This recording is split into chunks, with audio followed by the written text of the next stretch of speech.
Demolitions, knowing just how much of a knockout wallop is wrapped up in each deadly package and how to apply it most effectively.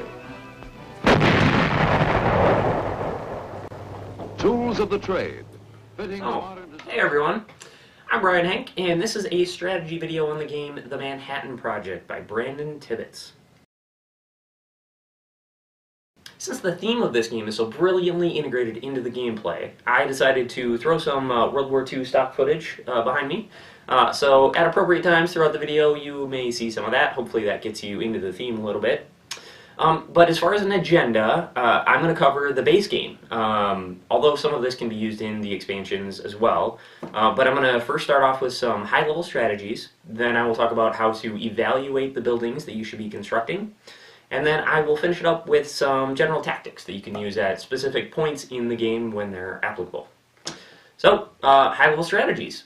Basically, you will either be going for uranium or plutonium, or you're going to kind of mix and match.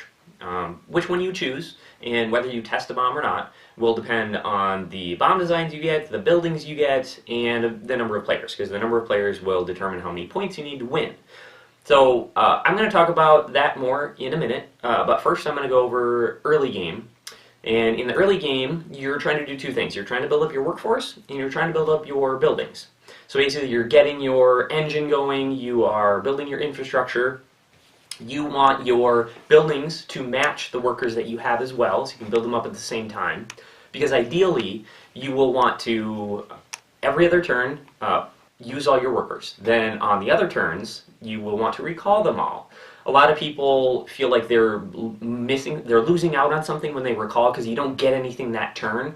But actually, the most efficient way to play would be to use all your workers and then recall them all. And I don't want to say that is what you do every single time, but that is the way to be the most efficient.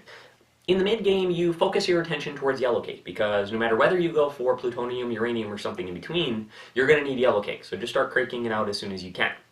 You're also committing to your high-level strategy, so you're choosing which one you're going to go with, and you're doing that based on the enrichment plants and reactors that you decide to buy and build, and then also the bomb designs that you get, whether you place on that spot or you get it from your opponents placing on that spot. You're choosing which bombs you're going to build to get you up to the points that you need to win. And this may seem obvious to you, but it's easy to forget. This is what you care about. You need to get to that victory point total, and you need bombs to do it. So you just need to decide which bombs will get you there as efficiently as possible, and then build buildings to support it.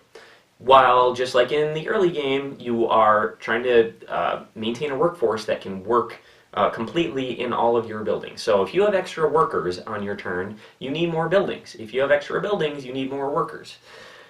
And you're trying to build that engine so that you can execute your high-level strategy. The end game is all about executing that high-level strategy that you chose, and very importantly, not getting distracted. There's a lot of things in this game that can distract you from your goal of building bombs and getting to that victory point total that will get you the win. So the end game is about just being completely focused on that. Don't worry about airstrikes and building fighters and bombers and anything else that might distract you from that goal. Next, I'm going to talk about how to evaluate the buildings that you have available to you to construct.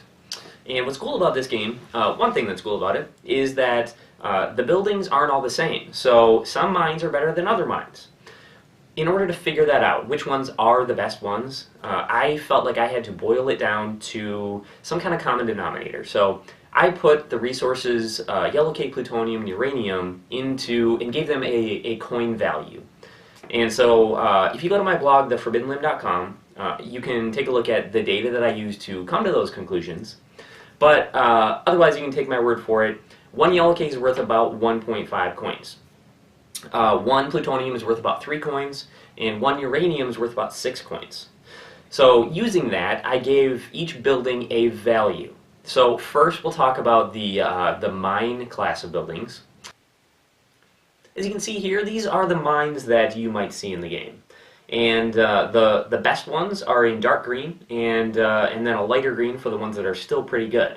So you can see on the very left side, there is the time input. What is the input for this mine? And then in the middle is the output. So what do you get out of it? So you can see that the 1 engineer input and the 3 yellow cake output is by far the best mine. But there are definitely some other pretty good ones there as well. If we switch over to the plutonium reactor, you're going to see a similar pattern. There's one standout, you can see in dark green there, where there is an input of 1 yellow cake and 1 scientist, and an output of 1 plutonium. So that's by far the best deal in terms of value. And then there's 3 there in lighter green that are still pretty good as well. Then there are a couple that are much more efficient in terms of time. The 2 where you put in 2 scientists and you get 3 plutonium. So in terms of how many scientists you need to create this, those are the best deal. And then if we switch over to uranium, it's a similar story again, where there's one standout, the one where it's 5 coins, 2 yellow cake, and 2 scientists, and you get 2 uranium. So in terms of value, that is the best deal by far, and then there's 3 others that are still pretty good. And then there are 2 that are better in terms of time. And those are the ones where it only takes the 1 scientist. It takes more physical resources, but only 1 scientist, and you still get 2 uranium. So that's a better deal in terms of time. Next, I'm going to move into general tactics, where just like in a lot of games, long-term benefit is better than short-term benefit in the early and mid-game. So by that I mean building universities, building up your workforce, and building your buildings is better early game, even though some of your opponents may appear to be getting out to an early lead by churning out some yellow cake quicker than you can. If you can build up your workforce and your infrastructure early on, it's gonna pay dividends in the end. It's gonna be well worth it. Next, espionage is amazing. So pretty much whenever this spot is available, you should take it. And you're going to be putting your workers on your own buildings anyway, so why not put them on your opponent's buildings and then limit their ability to produce resources? This is, yeah, it's incredible. Do not worry about the airstrike part of the game. So don't worry about building fighters and bombers and using your actions on the airstrike spot.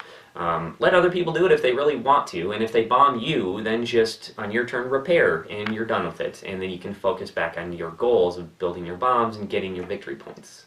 I'm going to mention this again, even though I mentioned it earlier, do not get distracted by all the fun stuff to do in the game. So just like the airstrikes that I just mentioned, don't worry about that.